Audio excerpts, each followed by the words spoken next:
நிறைய பேருக்கு ஒரு விஷயம் புரிய மாட்டேங்குது. உடம்பு ஏற்றிட்டா நம்ம ஒரு பெரிய மாவீரன் சூராதி சூரங்கிற நினப்பு வருது. அப்போல்லாம் கிடையாது. உடம்பு ஏற்றுறது வந்து தற்காப்பு. நம்மளை தற்காத்துக்கிறதுக்கு ஏதாவது பிரச்சனையிலேருந்து நம்மளை காப்பாற்றிக்கிறதுக்கு. இன்னொன்று உடம்பு ஏற்றுறது நம்ம சக நண்பர்கள், தோழர்கள், அம்மா அப்பாக்கள் யாருக்கு எந்த பிரச்சனை வேணால் வரலாம். அவங்கள வந்து நம்ம வந்து பாதுகாக்கிறதுக்கு காப்பாற்றுறதுக்கு தான் தற்காப்பு கலை. நல்லதுக்கு மட்டும்தான். இப்போ ஒரு பெண்ணுக்கு வந்து ஒரு பாலியல் ரீதியான ஒரு பிரச்சனை வருது அப்படின்னா தடுக்கலாம். இன்னொன்று, இந்த உடம்பு ஏற்றிட்டு கோவங்கிறது சுத்தமாக ஆகாது. நேற்று ஒரு கம்பெனிக்குள்ளே போகிறேன், செருப்பு போட்டு போகிறேன், மறந்துட்டேன், கவனிக்காமல் ஒரு கம்பெனி பேர் தெரியாமல் உள்ளே போயிட்டேன்.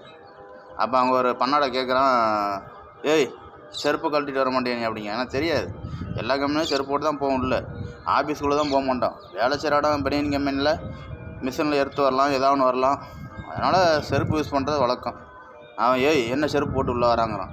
அந்த மெண்டல்கிட்ட ஏய்னா நான் ஆடு மாடா அப்படின்னு அந்த நாய்கிட்ட கேட்கலாம்.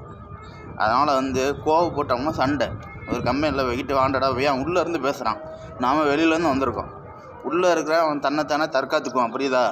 அதனால் எங்கே கோவப்படணும், எதற்காக கோவப்படணும், உடம்பு ஏற்றி யார்கிட்ட சண்டை போடணுங்கிறத முதல்ல தெரிஞ்சு வச்சுக்கோங்க.